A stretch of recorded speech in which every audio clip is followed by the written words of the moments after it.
Hello, welcome to episode 5 of All Walks of Life Let's Inspire. I'm your host, Peter Sobey. I'd like to thank my guests already because he pointed out that my microphone was on mute as I started the show. All professional here at All Walks of Life. Great professional atmosphere, which is why you see the brick background. Nothing says professional show more than a black brick background. Are they real bricks? I will let you wonder that. So, a little bit about myself before we get in the show, for those of you who don't know me. Like I said, my name is Peter Sobey, and when I was 19 years old, I broke my spinal cord diving into a lake, and I've been a quadriplegic ever since. And I've kind of lived my life by a couple of mantras. They're basic, but they've gotten me through these 34 years. One is I promise myself to always look forward. Number two is I endeavor not only to survive in life, but to thrive in life. And those have gotten me by all these years. Thank you, Graciela. And thank you for being here watching my show, dear Graciela. Makes me feel very warm hearted to have you in the audience. So, throughout my life, I have produced films, music videos. I've been the co founder of a video collaborating app that started out as Vids and is now known as Zigzag on the iOS platform, though I am no longer the co founder of that app, but very proud of my 3 year tenure there. And now I live the life of an artist. I do this podcast called All Walks of Life, and I write screenplays, and I'm a proud member of the MFPA, the Mouth and Feet Painting Artists Association, since I paint with my teeth. As a quadriplegic, I have trouble holding a paintbrush in my hand, so I paint with my teeth. So that's a little bit about me. And this show is kind of, for me, an amalgamation of my life. That's why it's called All Walks of Life, because I want to feature and highlight people from all walks of my life and all walks of life in general. People that have inspired me, that I've known, new people that I've met recently that are inspirational to me. And there's going to be lots of inspiration on this show, that's for sure. Wow, that's a lot of inspiration. Ooh, you're probably wondering who that voice was. That voice was actually the co host of my show, All Walks of Life. And he's brought to us by the good folks over at Microhard Software. It's MHS Ultra Seismic Megatroid 3033. Say hello, MHS Ultra Seismic Megatroid 3033. Hello, Peter. Hello, MHS Ultra Seismic Megatroid 3033. I'm glad to have you here as my co host. So, once again, the technology here at All Walks of Life is cutting edge. Yes, I have an artificial intelligent robot as my co host alongside black brick background. High tech, baby. Also, if you're in the audience here live today, if you want to leave a comment, go down to the react button in your bottom right hand corner of the screen, then click on the emoji that has the emoji thinking, and that will open the message board. But without further ado, here on All Walks of Life, the name of my show, if you weren't hip to it yet, I would finally like to introduce my guest for today's show. I've had the pleasure of just getting to know him recently. I'm excited because we've only exchanged emails up to this point. But now we are meeting virtually for the first time on this show called, well, you know what it's called. So a lot of you might know him from his appearance with his sister on Shark Tank when they came dressed in Victorian garb with their company Proper Good. And even though he is the co-founder and CEO of Proper Good, there's so much more to him. He's an entrepreneur that started other companies, a Stanford Business School MBA, and a philanthropist. In short, it's really completely inspiring what he has accomplished at such a young age in his life. My guest today is Christopher Jane, who will be coming up today. And Christopher, welcome to All Walks of Life. Thank you very much for having me, Peter. Very kind intro. As you can see, I have a similar professional black brick background, but no AI helping me on my side. Oh, good. Speaking of the AI, someone would like to say hello to you. Well, hello, Christopher Jane. Well, hello. There you go. So, since MHS Ultra Seismic Megatroid 3033 wanted to say hello to you, he also wanted me to ask him, hey, MHS Ultra Seismic Megatroid 3033, what are some things that you love? I love soup and oatmeal and overnight oats and chili. Wow, Well, wait a that I know that is very lucky, Peter, because we're on the right show to talk about that. So, yeah, MHS Ultra Seismic Megatroid 3033. Are you just saying that because our guest is the CEO of Proper Good? I mean, you're an AI robot, you're artificial intelligence. How can you even digest food? Generally, I can't eat, but when it comes to proper good, soup, oatmeal, overnight oats, and chili, it goes right down in the tongue. Yum, yum. Wow. That is a pretty great testimonial to your say point. happy to hear it. Yeah. So, Christopher, as I said in my intro, you are a young man of many talents. I'm actually really flabbergasted at what you've accomplished at such a young age, seriously. Thank you. And your journey in life has just been so fascinating. So, I actually kind of want to start in the beginning. I was checking out your bio, Yep. and it said since age 11 that you've been, working at this business game, and you started out by buying and selling phones, but then Yeah. you failed at selling cold water on a hot beach, but then you made real money organizing concerts, but then you lost it all to an eBay scammer at the age of 15. So tell us Yep. about those early years of a young Christopher Jane entrepreneur. Yeah, my friend, you have done your research, yeah. So those are most of the formation years, I guess. And without a doubt, we tried. I don't know what it was, just sort of had an interest in all these things from a very early age. I think pre that, I remember there was a time when our football coach quit, like mid thing, had an argument with one of the kids and ran off. And for some reason, I thought it was a good idea, and I could teach the kids, even though I was on the team in the same 11-year-old self as the rest of them. And I remember I charged them all £5, went home, and my mum was like, "You can't do that," and I had to go back and give all the money to the kids. It was just since a young age.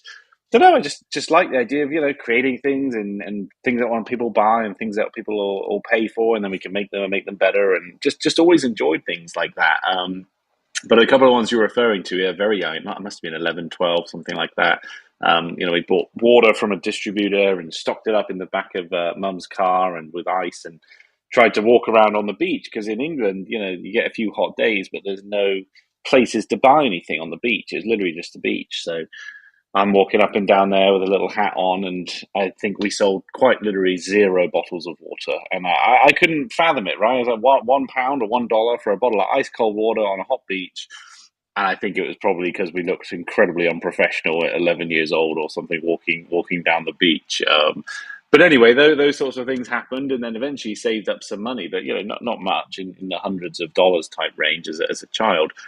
And I got the idea of buying these I think it was 8 or 10 phones, something like that, at a nice discount from an online distributor, and I'd sell them all individually locally. And I transferred all of my money through some scammy sort of online early version of PayPal or something, and never heard from them again. And I remember I literally went flat out broke, which is, funny to think of now as literally a few £100s, but that was everything I'd saved at the time. And then, yeah, you just learn, don't you? You just learn, go through things, you learn what to do, what not to do, what works. And we did a lot of eBay things for a while. And then I was a bit of sort of early stage musician things. We played in some bands, we did some local concerts, and we thought, well, why can't we could organize these concerts? We could make them better. We could sell clothing and drinks and bring in bands from all over the UK. And again, I was probably 16 years old, 17 years old, just always sort of seeing ways to do things a little differently, if you will, and try to improve on what there was. So, yeah, lots of triumphs and tribulations through all of that. Well, it's really interesting. First of all, I can't believe that people on the beach would not buy water from adorable little 11-year-olds. I know, not Well one. done Yeah. with that. But actually, we do have a lot in common because for me at a young age, I actually did the American thing, which was to start a paper out when I was like 8. And Sure. by the time I was 11, I took over like all 3 neighborhoods around my neighborhood and Yep. then hired kids to deliver the papers under me so that Exactly. I didn't even have to do deliveries. I just collected all the money and then paid them. Yep. And then, like, as I was doing paper outs, as I got to be like 11 and 12, I noticed that all the houses, it was hard in the dark if you were coming to a house to see it. So Sure. I came up with the idea to paint their house numbers on their curb. And I went around and charged everyone $3 to paint their house numbers on their curb and made a ton of money. Exactly. That's great. Yeah. I was always searching for those things as well. And then when I was in Yep. this one neighborhood, I noticed that it was kind of one of those neighborhoods where everything was identical except their garbage cans. Yep. So I went to their neighborhood council and said I was from like the health department and that they're breaking some fine by not having identical garbage cans. And they're like, oh goodness, where can we get identical garbage cans? It's like, well, funny you should ask. I know a Yeah. person. Yeah. And then I had them call me at a different number and a surplus of garbage cans for them. That's fantastic. I love that. Totally appreciate that journey. So, obviously, as a young person in life, can you hear my cat? I can. I can. She she sings this song sometimes. And wait, the cat's name Muffin, right? Is it that name? Yeah, Yeah. Yeah. Yeah. Yeah. it's funny because last week she actually jumped on my desk and made an appearance on the show, and today I saw. she's her song on the show. So I love how she always makes herself present. Of course. So, as a young entrepreneur, you faced a couple of obstacles. You had a water business that went belly up. Yep. Then you lost all your money at the age of 15, even if it was only a few £100s. But what would you say was one of the biggest obstacles in, let's say, your adult life?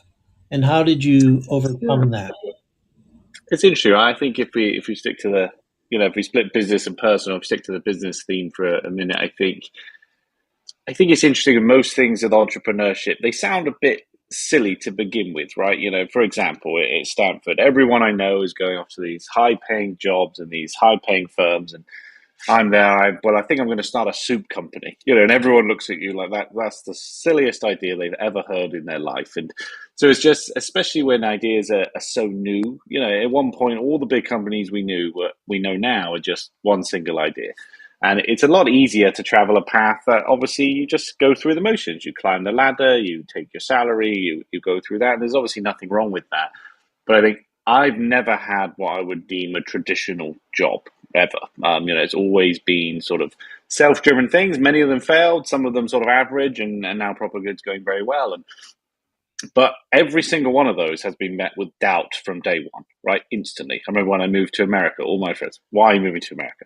Then we're trying to launch this company. Why are you starting that company? Why don't you do this? Why don't you do that? So I think not so much on the family side, family be very supportive, but to see around you everyone else doing this, and for whatever reason, in my mind, and it sounds like in your mind as well, you want to kind of ebb and flow a different way to everyone else. And I think there's just continuous doubt.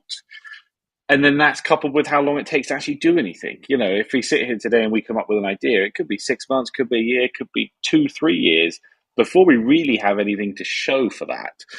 And then in the meantime, it's everyone else is doing this, and you're sort of the guy in the middle attempting to do something that's totally off the cuff. So I think that's always been an obstacle, and I've heard that from friends and obviously other people in different businesses of just it's so hard to start something that no one thinks is a good idea. But you have to persevere, and some things don't work out. But I think from a business point of view, that's without a doubt the strangest place to be when you're starting from literally zero.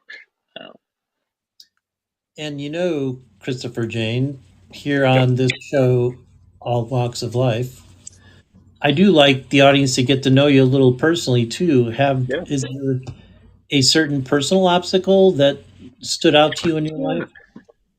It's an interesting one, isn't it? And I think, I'm now just turned into 33 years old, so we're still relatively early in the journey, hopefully. And I think I'm very lucky that we haven't faced any major personal obstacles myself in terms of medical or family or things like that. It's mainly been related to moving continent, not knowing anyone, moving cities, not knowing anyone at all, trying to find a way to make friends, a way to connect with people, different cultures, different cities, different everything. And I've always enjoyed that, but it's a massive struggle, right? I mean, I've done it probably 5 times now where I've moved to a completely new city, not knowing a single person. I think those obstacles are not insignificant. I go to a city and I make a friend for 6 months, but they also bring a lot of fruitfulness to life, right? I mean, it'd be very easy to live obviously a couple of miles from where I grew up and have my friend group there. And again, nothing wrong with that.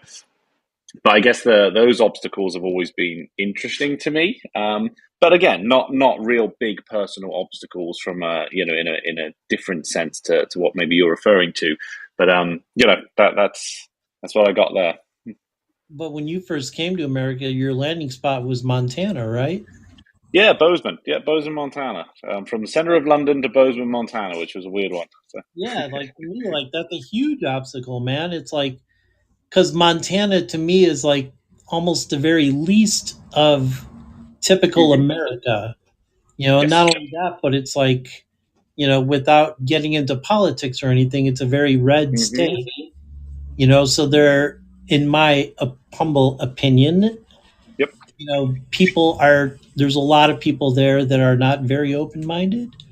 Yep. But there are a lot that are, but still, it's a very unusual spot to land. So why Bozeman, Montana? Yeah, no, and I would agree with what you're saying. I think there are obviously pockets in the same way there are in Texas here where I'm now and in other areas. But there's certainly some challenges, especially in the US. There's the political thing can often be quite divisive to people, and then once you layer on top of that religions and cultures and things like that, it can be pretty challenging to sort of navigate that. I think I was 21 at the time, coming from the center of London to middle of Montana, and it's a different world. But to answer your question, so my sister and co-founder Jennifer was living in Montana at the time. I honestly just came over to visit her for what was planned maybe a month. And then, yeah, I kind of just stayed. And that was the last 10 years of my life. It was very much an accidental move initially, if you will. And that's rolled on from there. But just to touch on one thing you said, you're totally right. I have friends, friends in Montana from different areas of the world, different cultures, different religions that have faced real pressure. We go to some of these very small towns and you certainly don't feel welcome. And obviously that's a real shame. And as you said, certainly not everyone, but there's certainly pockets that are extremely challenging. Yeah, and so now you are in Bozeman, Montana, Hmm. and your next stop in life at that point was getting involved in a new company, Montana Mex. Yep. How did that get started? How did you go from England to Montana with your sister and to starting a company? Yeah, so she was dating a chef at the time, and they were living together. I stayed with them, and I just finished my undergraduate degree in the UK, so I was in that phase of what sort of next, if you will. And he was, I say, a fantastic chef. Just finished up the career he was doing, and we thought let's make some products and try and sell them. Right, as simple as that. I was in the early 20s, just looking for things to do and sparking on those business things. And the idea was that there at the time there were no really good for you condiments. Right, if you look at the way people were spending their money. They were buying organic vegetables, they were buying grass-fed beef, and they were spending money on all these things for healthier options. But then they were covering it in corn syrup and cheap condiments and additives and flavorings, things like that. So we wanted to create better for you condiments. So that was mostly seasonings, sauces, oils, things like all that kind of area of things. So we just started doing that. We had a local kitchen. There were a number of co-founders. I was one of them. We had a local kitchen. We quite literally roast and chop ingredients at 4 a.m. and then sell them at the farmer's market at 7 a.m. in a salsa or a hot sauce or something like that. And we did that, honestly, we did that for 5 years, and the company still exists. And we grew that sort of from that to some local stores and then some regional stores. And I left after about 5 years, but the company still exists. And, back to some of the things we've talked about, just I'd never started a food business before. I'd never lived in the US before. I'd never done any of this. You're just sort of guessing as you go along, and all the mistakes you make, but every mistake is the learning opportunity, right? So I look back on that now and how that's helped with both my MBA and now Proper Good. I mean, without a doubt, these current things probably wouldn't be anywhere near as far along as they are without those earlier learnings. And so you came to Montana and you moved in with your sister. I saw a photo on your website that had you and your sister kind of like brainstorming ideas. And the caption said that you've loved to do this since you were little kids together. So is that kind of like how Montana Meg started? Like you and her were sitting there with your notebooks and So many of our ideas have started like that. So I actually joined Montana Mex literally right near the beginning. On a 0 to 100 scale, I probably joined it 0.1, right? So they were just forming that idea between Jennifer and there are other people involved.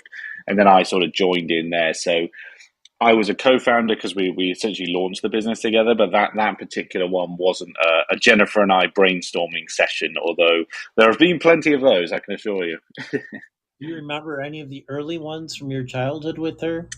Oh, definitely. So we had one that was an idea. So we've always tried to have a little bit of an artistic flair infused in most things we do if we can. Nothing too crazy, but just having a little edge. And one thing we noticed was everyone we met in the business world was wearing a suit, right? A black and white suit, looking like a penguin, we used to joke, right? Everyone's looking the same. And you'd see them come off the tube line, the train in London, thousands of people, identical looking in their black and white suits, sort of hobbling along to the office. And we were like, right, but if you meet these people on a weekend, you've got artists, you've got musicians, you've got people who surf, you've got people this. So there's no individuality at all. So we had this idea of creating essentially formal wear that was appropriate for an office, but that hinted at your personal interest. So for example, we made ties that had a flair for maybe wakeboarding or wake surfing or something like that. So it sort of had a little bit of personality and individuality within a working environment. And again, this was, I think Jen was in her late teens and I was a few years earlier, but we went and we bought a screen printing machine. We convinced mum and dad to let us use the garage. So we cleared out all the garage and we started trying to print things, and complete failure, right? We didn't know what we were doing at all, but just this idea of us sort of together, brother and sister, always doing things together, always trying to come up with ideas and trying to take that from an idea to an actual physical, event. But yeah, that was one of them. I got many others though. Wow, that's great. Not to keep comparing yourself to me, but when I was like about 17 in high school, Please. I used to always love wearing, and this is like back in the 80s now, okay? Yep. So in the 80s, every kid wore briefs. Like you hear the thing like boxer or briefs. Back in the 80s, there was no debate boxer or briefs. All the time. But I'm like, I like boxers. But the only boxers you could buy at the time were just like white grandpa boxers. Yep. So I actually took a sewing class at the local sewing machine shop, learned how to sew, and just got all these fancy patterns and made my own boxer shorts. Like colorful patterns on them. And of course, like everyone, like during gym, we wore like shorts and a shirt. My boxers would stick out of the bottom of the shorts. So everyone's like, "Oh my God, where'd you get this?" I'm like, "I made them." So then I started making them for other people, and I wanted to start a boxer company, but just I had too many other entrepreneurial endeavors when I was young, and I never did. Yep. No, So that's fantastic. We've done a lot of similar projects. I like that. yeah, it's really crazy. So if you are just tuning in here to All Walks of Life, the name of my show, my guest today is Christopher Jane. He's the CEO and co-founder of Proper Good, and we have some great stuff that I want to get into in a little bit, like your Shark Tank experience. Everyone's probably always very, very, very curious about what that true experience is like. Yeah. But before we get to your Shark Tank experience, there's a little segment that will be introduced here by my faithful co host, MHS Ultra Seismic Megatroid 3033, and it is. And now you know. It's time for the And Now You Know. Thank you, Graciela. So, Christopher, before the show, I asked you about some of your favorite things in life.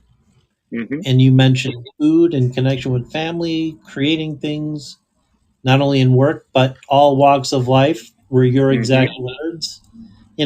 Come on, you're already booked on the show. You don't gotta like promote Little plug. things.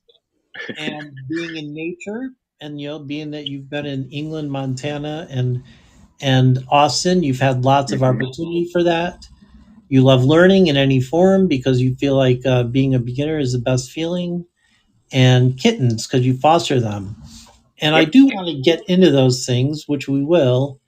But for the And Now You Know segment, Christopher, Did you know? that the tradition of tea and cake, England, all started in the 1800s when Anna, the seventh Duchess of Bedford, who at the time was a close friend of Queen Victoria, Okay. a prominent figure in the London society, complained of having that sinking feeling during the late afternoon.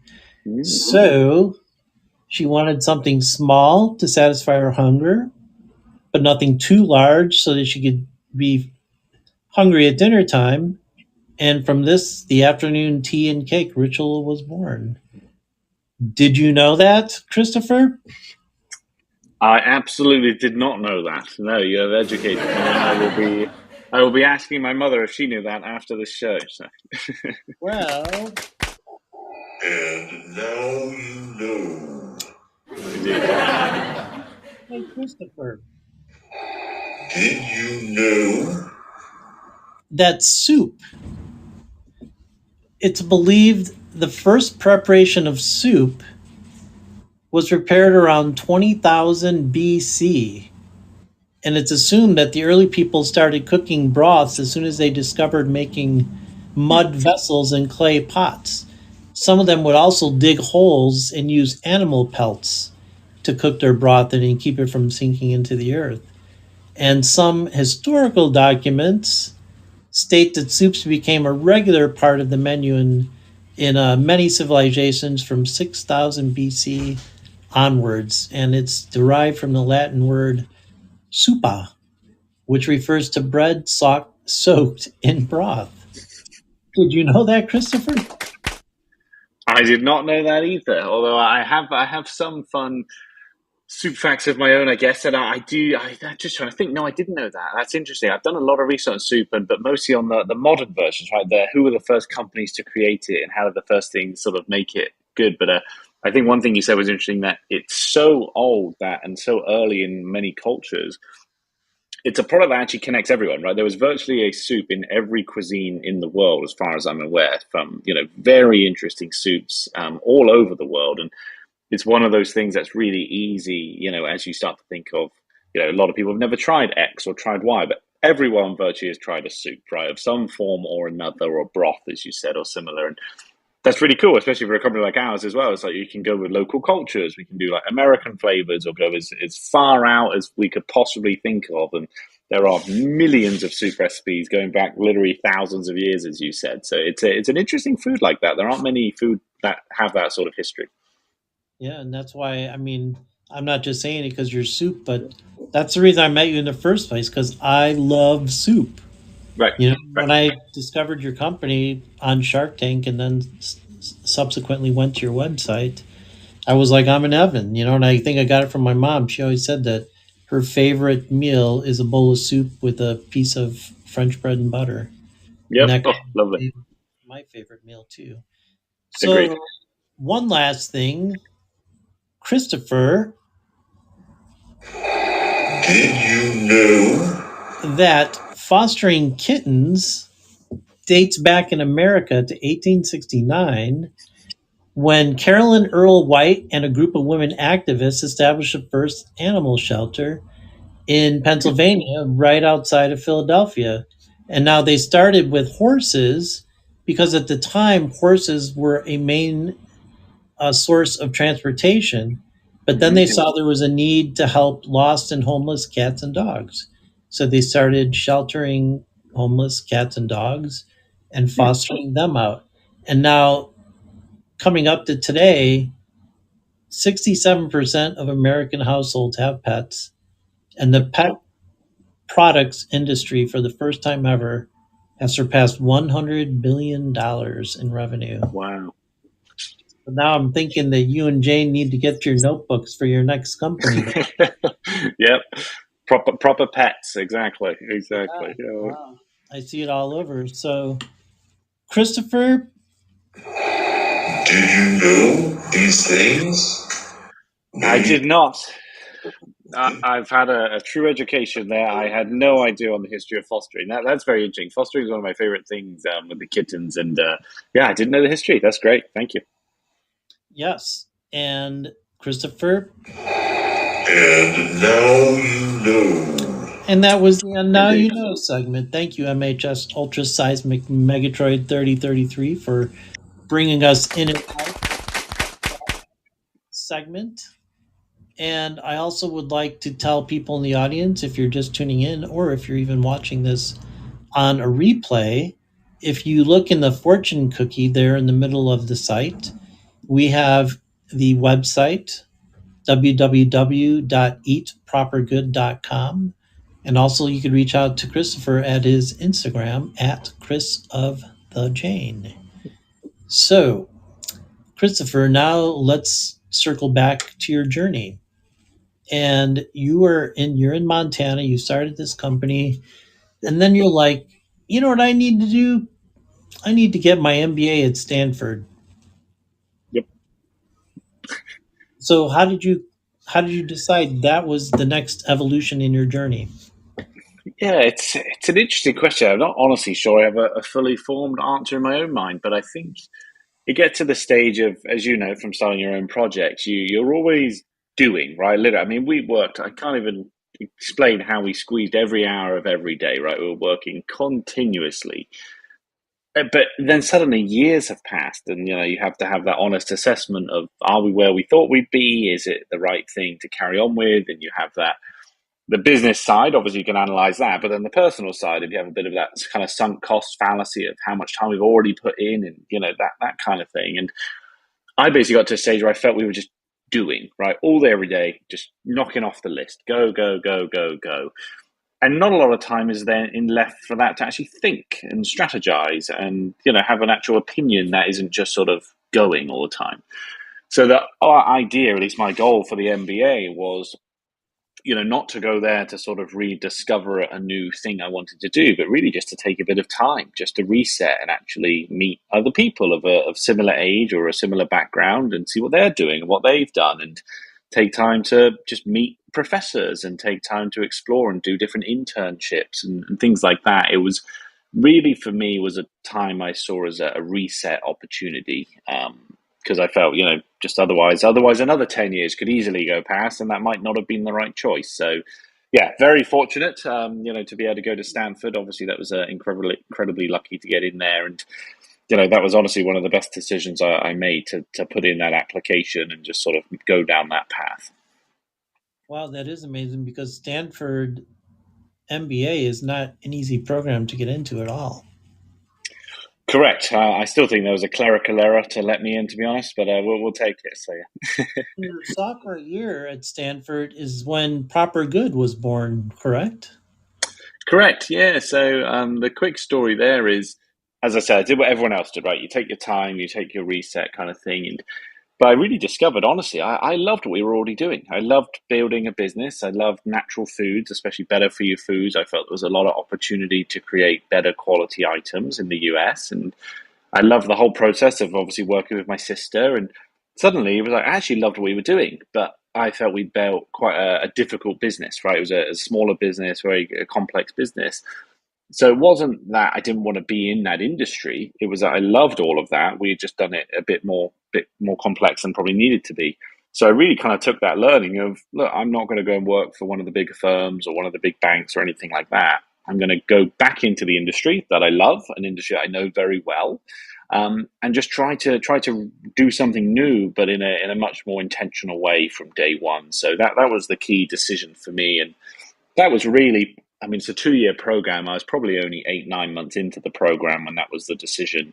And then over the summer break, I really put a lot of time into figuring out proper good and whether that could be a viable idea. And when you said a lot of people were like, a soup company? What? Are you crazy? Like, how did you derive at soup of all things? Yes, it's so funny as you mentioned, soup is such a massive item in every culture, and every grocery store in the country sells soup. You got canned soup, you got fresh soup, you got all of this. Most shops sell it, right? Sandwich shops, delis, things. Everyone's familiar with soup. There's no education required in soup whatsoever. Everyone knows what soup is. But the quality of the items was frankly subpar in my opinion. Or the very quick analysis there was, if you look at it, it's billions of dollars a year in sales, right? So there's no question that people want soup.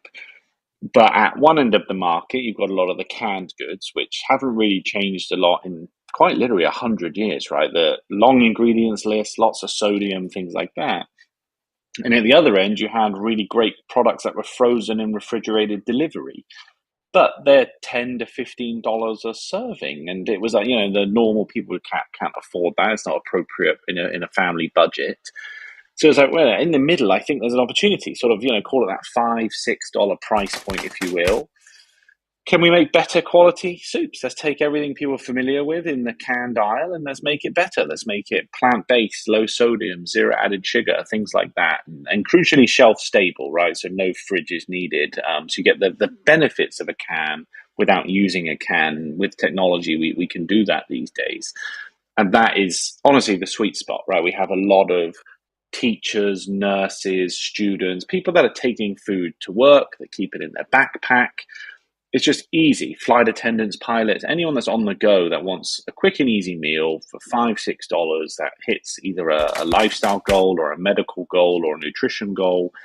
That was it, and that was the insight. And we started with 4 soups, and that was only 2 years ago. And we now have 35 meals, I think, across other categories as well. But soup was the initial insight.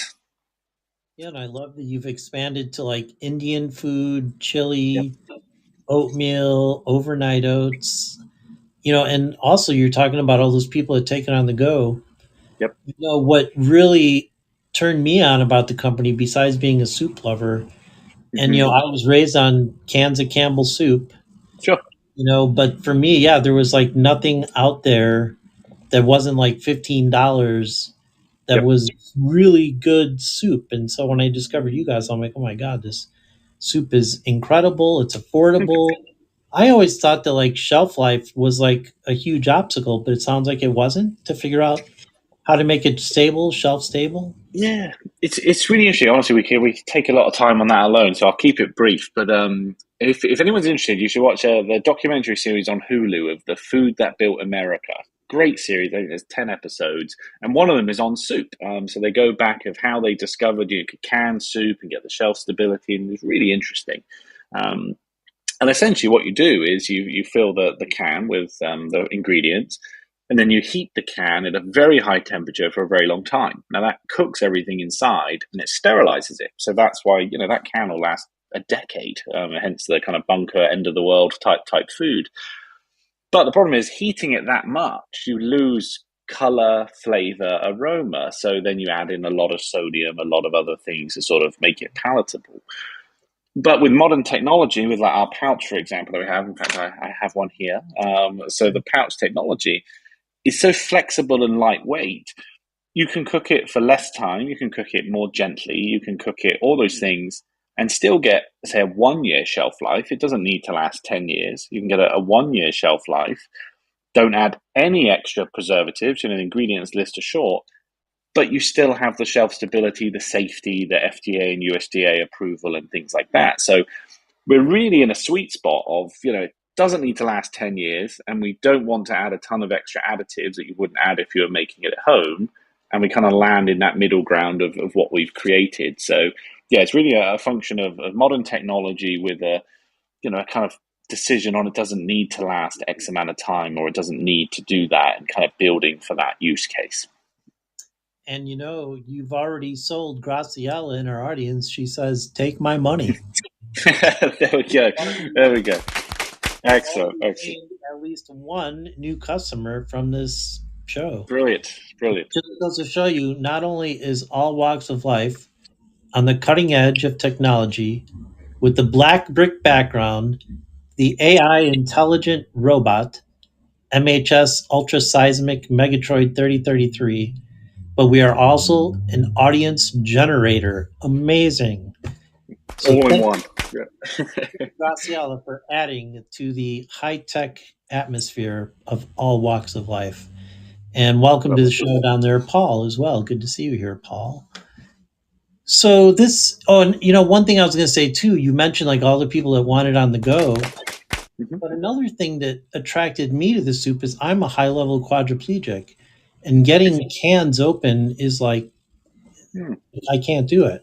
So like Sure. with the pouch though, it's very easy for me to use. So you kind of actually got a whole nother market too of like kind of people with physical disabilities, Yep. and it's like so much easier to even take that on the go for me than to try and pack some lunch that's hard to maneuver and stuff. So yeah, Yeah. it's your soup was like a revelation to me. That's fantastic to hear. Thank you. And it's funny you say it, because one of the challenges I think most businesses have are who should we sell to and how do we sell? And you're trying to get interest. And we've actually had the opposite problem. As you said, there's so many different ways to use it. There's so many different people that want to use it for different reasons. And we end up in a situation where we truly think it's a great product for almost everyone. So who do we focus on, and who do we try to sample to, and who do we go? And it's very very nice to hear that you're using it in that way. That's fantastic. And Paul says he wants in on this soup experience. So another new customer. We're in the right place, Paul. Yeah, We there are you a go. Yeah. customer generator here. It is nuts. You are watching the show on replay. Be sure to check out all these wonderful soups, oatmeals, overnight oats, chilies, Indian food at www.eatpropergood.com. And there's all kinds of like special deals. Like if you buy 10, I think you get an awesome spoon. Yep. There's a great subscription program where you get 20% off. It's amazing. It's amazing, affordable, it's delicious. I can go on and on. So what I want to get to here is your experience on Shark Tank. Like I am dying of curiosity more about, I'm sure what we see on the show is just a tip of the iceberg. Yep. What is, were you there for like 18 hours? Like how long does it take to set up? And do you have any, Sure. they must get a pitch deck or something. I can't imagine they would make, proposals to you without knowing your numbers in front of them, or walk us through that experience a little bit. Yeah, you'll find this interesting. It's great, honestly, and it's a fantastic show and fantastic people. I couldn't speak more highly of it. Honestly, if you're creating a product or a business and there's any opportunity at all to apply to Shark Tank, definitely do it. I mean, it was a fantastic experience for personally, and my sister and I, and the business, and it was just all round fantastic. But to answer your question, so no, actually, they don't have, they're truly cold turkey when we walk in. So the way it works is roughly the producers and things reached out to us before the show, 6 months prior. You go through that screening process, and that is very in depth, right? A lot of on personally on the background checks and all that kind of thing. but then also in the business, all your numbers, all your projections, all of that with the business team at Shark Tank. But the sharks themselves have intentionally, I believe, no insight whatsoever, and I think that's what kind of makes it fun because we walk out and they have no idea what is about to happen. Now, especially when we walk out in the crazy Victorian outfits that we chose and Right. that whole set design. What was the idea behind that really quick? Yeah, so quickly because Jennifer and I are British, and proper good has some sort of slight connotations and sort of innuendos towards the British pieces, and we were just talking with the producers because Shark Tank is a business show, but it's also an entertainment show, right? People want to laugh and watch and engage, and we were testing all sorts of different ads online, and one of them was a Victorian kind of focus, proper good with the founders in Victorian outfits, and the producers just thought that was fantastic. They were like, "Why don't we lean into that?" And Jennifer and I, the kind of personalities we are, we're like, "Yes, definitely." And it started from, I think, initially we were just going to sort of wear wigs and have like the red pillow for our bestseller, like sort of a crown jewels. And then before you know it, we'd had ordered all these custom costumes and had this kind of Queen's wave going on, if you will, and it was absolutely ridiculous, but in a really, really fun way. And I think the Sharks loved it, and that played in our favor. But no, to answer your question, though, it's really funny in that you literally walk out, and obviously it's a very nerve wracking experience. Deliver your pitch, your sort of 1 to 2 minute pitch. That is scripted, right? We've prepared that. Jennifer and I practiced that 100 times. After that, though, it's free range. There's no earpieces, there's no script, there's no anything. So the conversation you see is real and live and happening. But of course, they cut it down. I think we were in there maybe an hour, maybe an hour and a half, and it gets cut down to I think about a 10-minute segment was what you probably saw. Yeah, so and it's funny, right? And it's as I said, because there's no earpieces, it's really go as long as you can until everybody's out. I had one friend who was in there for 3 hours, and I've heard of other people being in there 20 minutes because if it's not interesting and it's not going well and they're all out, then there's nothing else to say. So yeah, but it is very very much a very well produced show in that it is true real conversation. What about the whole stage setup? Like the sharks obviously aren't in there, and did you and Jennifer do it, or did you have people do it, or how does that happen? A little bit of both, and we were so young in the company. We were only less than a year in at the time, so we didn't have really much funding available. So we did all the design ourselves, and then they have local providers that can print the posters in the right shape and the backdrops and things like that. So we did all the design ourselves, and then they sort of help set it up, and then we give it a little approval the morning of. But it was funny because we filmed right in the middle of COVID. We were there only a few hours. We flew in the night before, I think, took a test. At middle of the night, took another test. Then early 5 a.m. took another test. So literally test continuously. Go to set, get ready, wait to be called up, do your pitch, and then kicked off of the lot literally within an hour. So I mean, we probably took 6 COVID tests in 12 hours, and in and out. And usually, it's not quite like that. I think they have a bit more time with the people there, but because it was the middle of COVID, obviously, it was different protocols. But yeah, it was a whirlwind to say the least. From landing in LA to doing all that and leaving LA all within less than a day was crazy. I just can't even imagine the adrenaline. Oh, I. It's funny if Jennifer was here, and she would have mentioned that already. In that we've done a decent amount of public speaking and things like that, and this, my friend, was like nothing I've ever experienced. My body felt strange for like 2 or 3 days and they actually said that afterwards. You sit down with a person afterwards, of like your body's experienced chemicals that it just hasn't had in that way before of that pressure. And yeah, I felt strange for a good 2 days afterwards from, as you say, the adrenaline or the serotonin or whatever it is, and it was very interesting. And then how long from filming did it take for the show to air? And during that time, are you like getting ready because your website is going to just skyrocket that night? Yeah, so the way they do it is, they obviously, again, because it's an entertainment show, try to obviously put together different segments. So we don't really have any insight in that process. And you then it's only, I think it was about 3 weeks notice. So they email you with, hey, your segment's going to be on this day in episode, I think we were episode 2 of the season. And then you go on to sort of, how do we prepare for that? And it really depends on the product.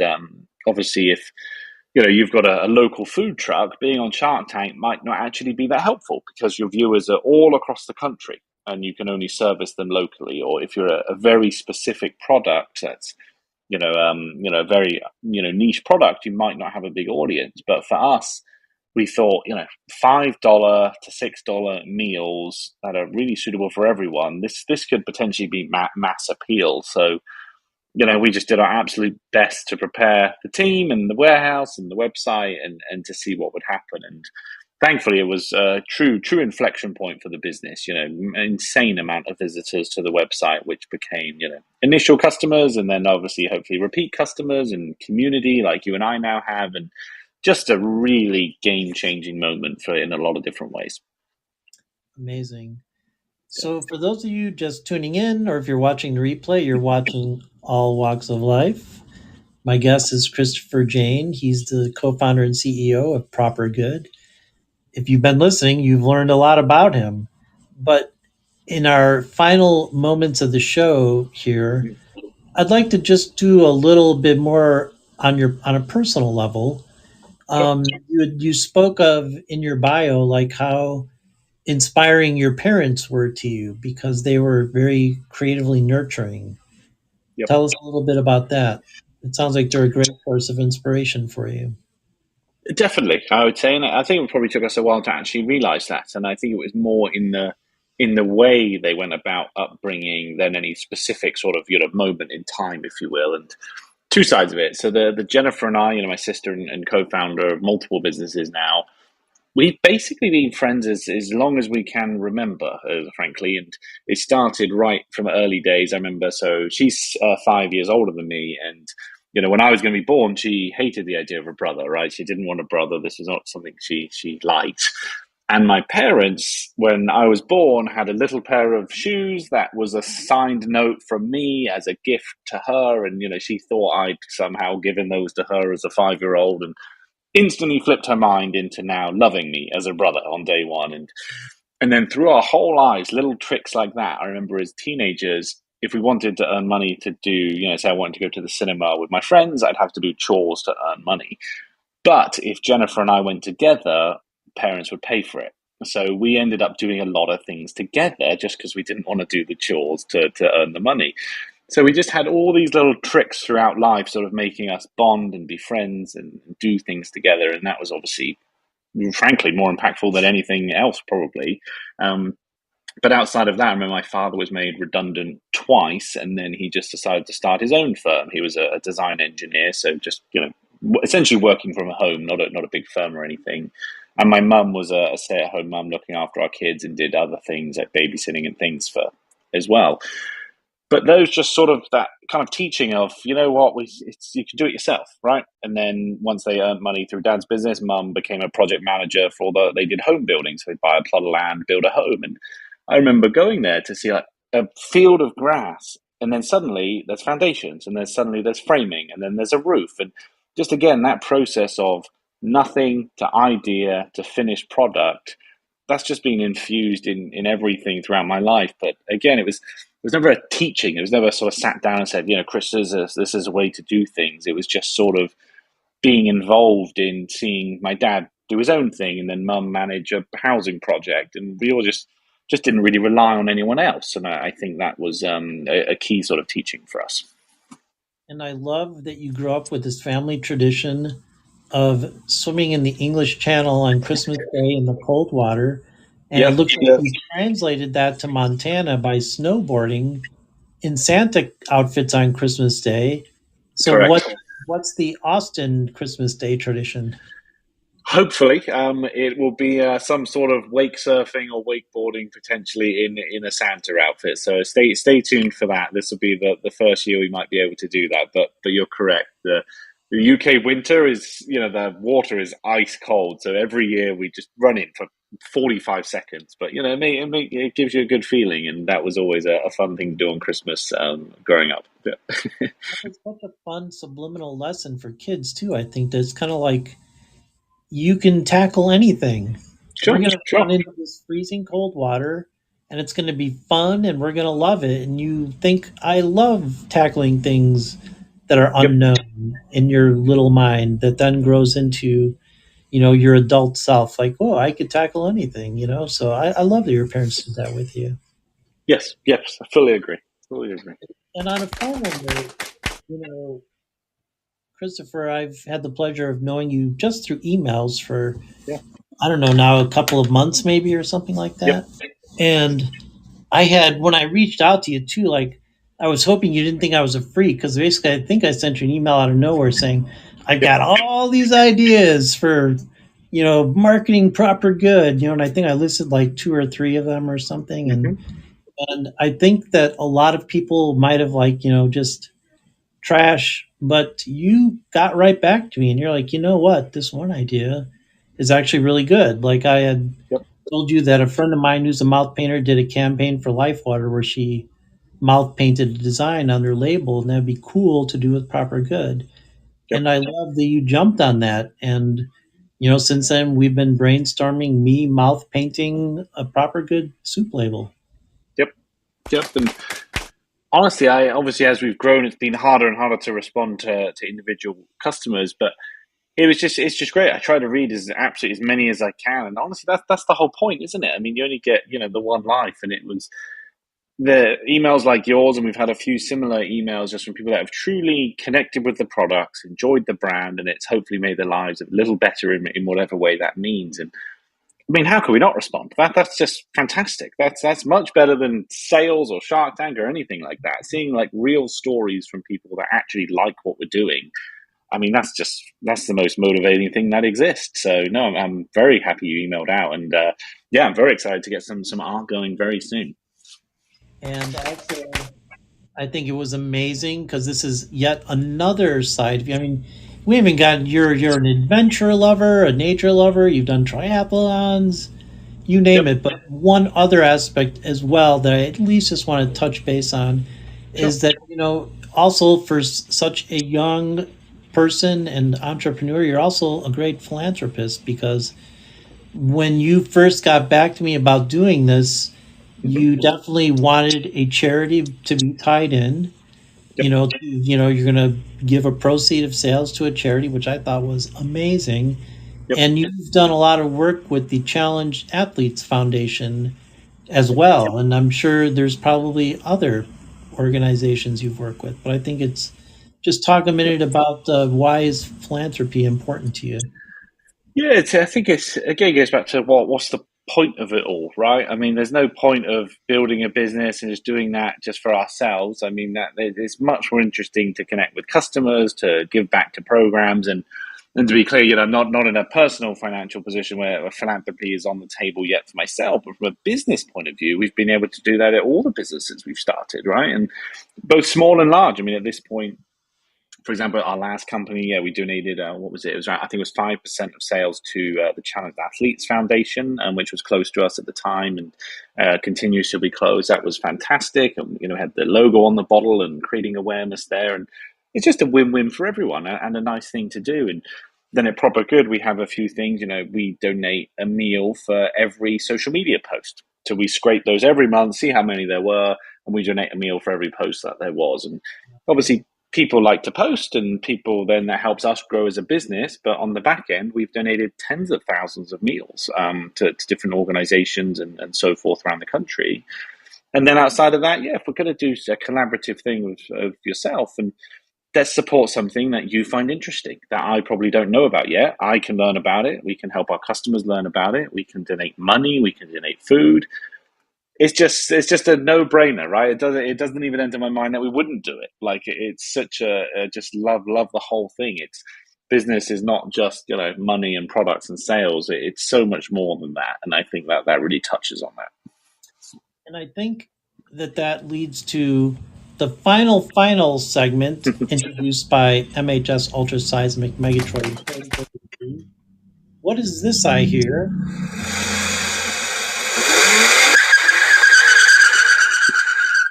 What was that MHS Ultraseismic Megatroid 3030? Of wisdom. Ah, the Wheels of Wisdom. I was actually going to scrap this segment, Christopher, but Mm, what you just brought up ties into it, so I couldn't help but do it. sure. Tools of Wisdom is all about, like, I like to do a famous quote from somebody that you can relate to. And actually, the quote that I pulled for today was by you. And the quote was, Okay. at certain times you start to think, why am I doing this? Hmm. And I actually thought that was such a profound quote. And I think it ties into what you just spoke about. Am I right? I would say so. Yeah, I think it's as I said. I think right at the beginning of the show, that kind of that sunk cost fallacy, right? Of I've invested X amount of time or money in something, so I'm just going to keep going. And I personally think it's just not a good way to think about things. And I think a lot of people would go on that kind of, especially with entrepreneurship, it's just keep going and never quit. And those are the kind of slogans that reach you to success. And I don't think that's true at all. I think you need, a rational head that you can think, do you want to be doing this? Why are you doing this? There's a big difference between quitting and deciding you don't want to do it anymore, right? There's a big difference there. And I think that is fundamentally true of there is nothing wrong with deciding this is no longer the right thing to be doing. That is not quitting. That is not giving up. That is actually a much better idea than carrying on, if appropriate.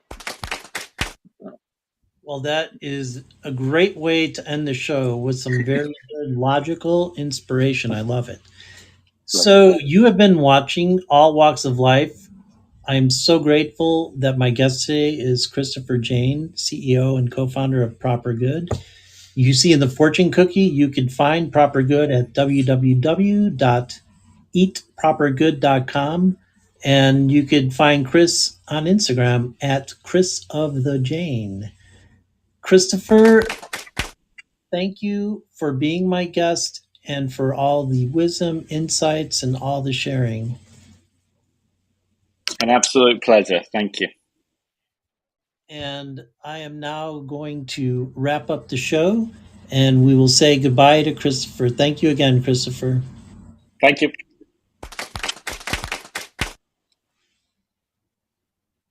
All right.